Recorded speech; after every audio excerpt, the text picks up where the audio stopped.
समस्त प्रश्न पूरा आरंभ शेष जाके ओलंपिक जिते भी प्रश्न परीक्षा आसूची से सब प्रश्न टिकिनिक आपण रही भिडियो शेष पर्यंत देखु निश्चिंत रूपे आपणकर परीक्षा आसव। टोकियो ओलंपिक 2020 केउं देश सबुठु अधिक स्वर्ण पदक जीति? ऑप्शन रही अमेरिका, चीन, जापान, रूस। उत्तर हेउची अमेरिका सबुठु अधिक स्वर्ण पदक जीति। जदि आम देखा 39 स्वर्ण, 41 रौप्य, 33 कांस्य, समुदाय 113 पदक अमेरिका जीति।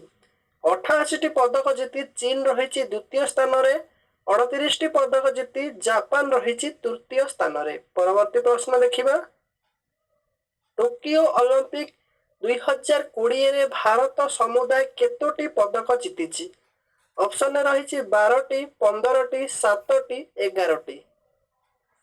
जदि आपण माने सबुदिन आम चैनल देखुंत सब्सक्राइब करना सब्सक्राइब करंतु। उत्तर हेउचे 7टी, गोटे स्वर्ण, 2टी रौप्य, 4टी कांस्य पदक सह समुदाय 7टी पदक जीति भारत 48तम स्थान में रही। आउ गोटे प्रश्न मन रखिए, भारतर एकमात्र नीरज चोप्रा जे कि स्वर्ण पदक जीति। ओलंपिक लोगो रे केतोटी रिंग अच्छी? ओलंपिक लोगो जे देखिथिबो केतोटी रिंग अच्छी? ऑप्शन में रही 4टी, 5टी, 7टी, 3टी। पिला माने निश्चिंत रूपे यही प्रश्न भितर आपन परीक्षा गोटे मार्क निश्चिंत आसीबो। तेणु वीडियो शेष मत देखंतु। एथिरे 5टी रिंग रही ऊपर लोगो देखि पारुथिबे। 5टी रिंग 5टी महादेश को प्रतिनिधित्व करुछि। नील रंग यूरोप महादेश को, कला रंग आफ्रिका महादेश को एवं लाल रंग अमेरिका महादेश को, हलदिया रंग एशिया महादेश को, नील रंग ऑस्ट्रेलिया महादेश को प्रतिनिधित्व करुछि।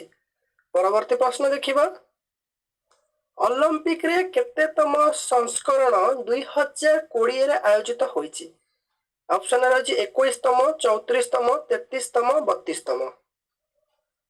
केतेतम संस्करण आयोजित होईछि ना ओलंपिक रो 32तम संस्करण आयोजित होईछि। 1986 रे प्रथम ओलंपिक खेलर आरंभ होइथिला, जोटा कि एथेंस ग्रीस रे आरंभ होइथिला एवं जोटा टोकियो रहिछि एहा 32तम संस्करण शेष होइछि। ओलंपिक रो परवर्ती 33तम संस्करण केउं देश रे आयोजित हेबो?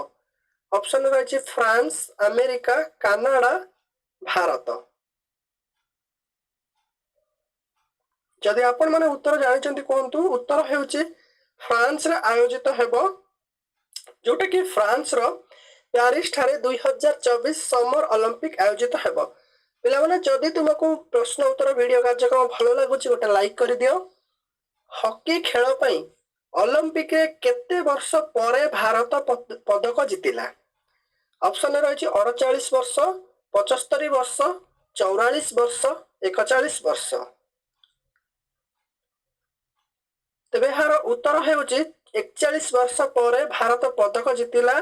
शेष थर पई 1980 मस्को ओलंपिक रे भारत स्वर्ण पदक जितिला एवं 2020 रे भारत ब्रोंज पदक जितिला।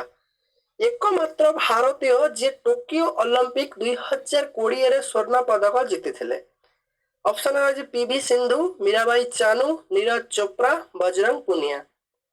तेबे प्रश्न उत्तर प्राय समस्त जानिथिबे। यह बहुत सहज प्रश्न। यार उत्तर हेउछि नीरज चोप्रा, जे कि जावलिन थ्रो रे भारत पई स्वर्ण पदक आनी भारत को गर्वित करथिले। टोकियो ओलंपिक 2020 रो उद्यापनी समारोह थीम कौन थिला? ऑप्शन रही Olympic is our heart, worlds we share, stay away corona, no theme. उत्तर हेउछि वर्ल्ड्स वी शेयर। एही थीम टी थिला उद्यापनी रे, किंतु उद्घाटनी समारोह जो थीम थिला सेटा को भी मन रखिबो निश्चित रूपे परीक्षा रे आसी पारे। उद्घाटनी समारोह रे थिला यूनाइटेड बाय इमोशंस। परवर्ती प्रश्न देखिनबा टोकियो ओलंपिक 2020 रे भारत तरफरु केते जण खेलाड़ी सामिल होइथिले? ऑप्शन रही 118, 115, 124, 119। तेबे यार उत्तर हेउछि 119 जण खेलाड़ी सामिल होइथिले, किंतु ସମୁଦାୟ 228 ଜଣ ସଦସ୍ୟ ଟୋକିଓ ଯାଇଥିଲେ, ସେଥିରୁ ଖେଳାଳି 119, ବାକି ରହିଲେ ସପୋର୍ଟ ଷ୍ଟାଫ୍। କେଉଁ ଅଲିମ୍ପିକରେ ପ୍ରଥମ ଥର ପାଇଁ ମହିଳାଙ୍କୁ ସାମିଲ କରାଗଲା? ଅପସନରେ ରହିଛି 1896, 1900, 1954, 1932। ତ ଏଠି ଗୋଟେ ପ୍ରଶ୍ନ ସାମ୍ନାକୁ ଆସୁଛି ଯେ ପ୍ରଥମ ଅଲିମ୍ପିକରେ ମହିଳାଙ୍କୁ ସାମିଲ କରାଯାଇ ନଥିଲା, ତାହେଲେ 1900 ଯୋଉଟା କି ଦ୍ୱିତୀୟ ଅଲିମ୍ପିକ ସେଥିରେ ମହିଳାଙ୍କୁ ସାମିଲ କରାଯାଇଥିଲା। ଏଠି ଆଉ ଗୋଟେ ପ୍ରଶ୍ନ ତମମାନଙ୍କ ପାଇଁ ଆସିପାରେ, ସେଟା ମନେ ରଖ 2012 ଅଲିମ୍ପିକରେ ପ୍ରଥମ ଥର ପାଇଁ ଭାଗ ନେଇଥିବା ସବୁ ଦେଶ ମହିଳା ଖେଳାଳିଙ୍କୁ ପଠାଇଥିଲେ। ପରବର୍ତ୍ତୀ ପ୍ରଶ୍ନ ଦେଖିବା, ପ୍ରଥମ ଅଲିମ୍ପିକ ଖେଳ କେଉଁ ଦେଶରେ ଆୟୋଜନ ହୋଇଥିଲା? ଅପସନ ରହିଛି Tokyo Japan, Paris France, Athens Greece, New York America. ତେବେ ଏ ପ୍ରଶ୍ନର ସଠିକ ଉତ୍ତର ହେଉଛି ଏଥେନ୍ସ ଗ୍ରୀସରେ ଆୟୋଜନ ହୋଇଥିଲା, ଯୋଉଟା କି ପ୍ରଥମ ସମର ଅଲିମ୍ପିକ ଥିଲା। ଆଉ ପ୍ରଥମ ଶୀତକାଳୀନ ଅଲିମ୍ପିକ 1924ରେ ଆରମ୍ଭ ହୋଇଥିଲା, ଆଉ ପ୍ରଥମ ପାରା ଅଲିମ୍ପିକ 1960ରେ ଆରମ୍ଭ ହୋଇଥିଲା। ଏଟାକୁ ମନେ ରଖିନେବ, ଶୀତକାଳୀନ ଅଲିମ୍ପିକ ଆରମ୍ଭ ହୋଇଥିଲା 1924ରେ। କେଉଁ ମସିହାରେ କ୍ରିକେଟକୁ ଅଲିମ୍ପିକରେ ସାମିଲ କରାଯାଇଥିଲା? ଅପସନରେ ରହିଛି 1896, 1900, 1972, 1936।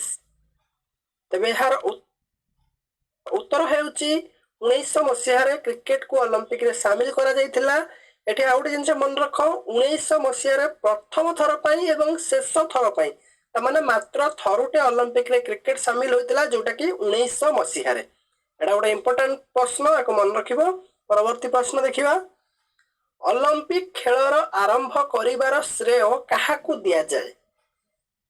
ଅପସନ ରହିଛି ପିୟରେ D Coubertin, Kapil Dev, Greg ବାର୍କେଲ, Aniruddha Patil. ତେବେ ଏହାର ସଠିକ ଉତ୍ତର ହେଉଛି ପିୟରେ ଡି କୁବର୍ଟିନ, ଯେ କି ସେ ଅଲିମ୍ପିକ ଖେଳର ଲୋଗୋ ଡିଜାଇନ ମଧ୍ୟ କରିଥିଲେ। ସେ ଯୋଉ ଲୋଗୋ ଡିଜାଇନ କରିଥିଲେ, ଯାହାକୁ 1920 ମସିହାରେ ଅଲିମ୍ପିକରେ ପ୍ରଥମ ଥର ପାଇଁ ବ୍ୟବହାର କରାଯାଇଥିଲା। ପରବର୍ତ୍ତୀ ପ୍ରଶ୍ନ ଦେଖିବା, ଯଦି ଭିଡିଓ ଭଲ ଲାଗୁଛି ଲାଇକ୍ କରିଦିଅ।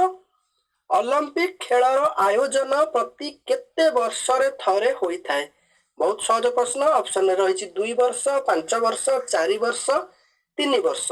ଯଦି ଉତ୍ତର ଜାଣିଛ ତ ପଟାପଟ କମେଣ୍ଟ କରିଦିଅ। ଅଲିମ୍ପିକ ଖେଳର ଆୟୋଜନ ପ୍ରତି କେତେ ବର୍ଷରେ ଥରେ ହୋଇଥାଏ? ନା 4 ବର୍ଷରେ ଥରେ ହୋଇଥାଏ।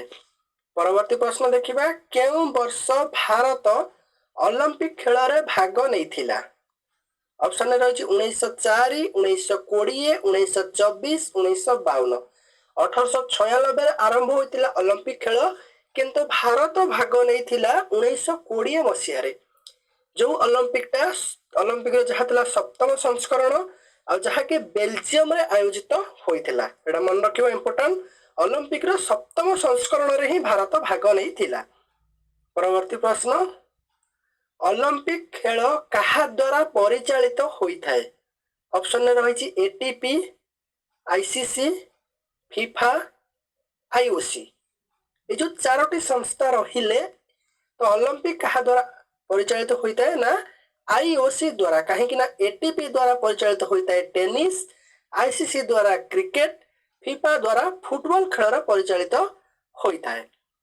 ତେବେ ଯଦି ଭଲ ଲାଗୁଛି ଗୋଟେ ଲାଇକ୍ କର, ମୁଁ ଆଉଥରେ କହୁଛି। ପରବର୍ତ୍ତୀ ପ୍ରଶ୍ନ ଦେଖି ନେବା, ଆଇଓସି ର ମୁଖ୍ୟ କାର୍ଯ୍ୟାଳୟ କେଉଁଠାରେ ଅଛି?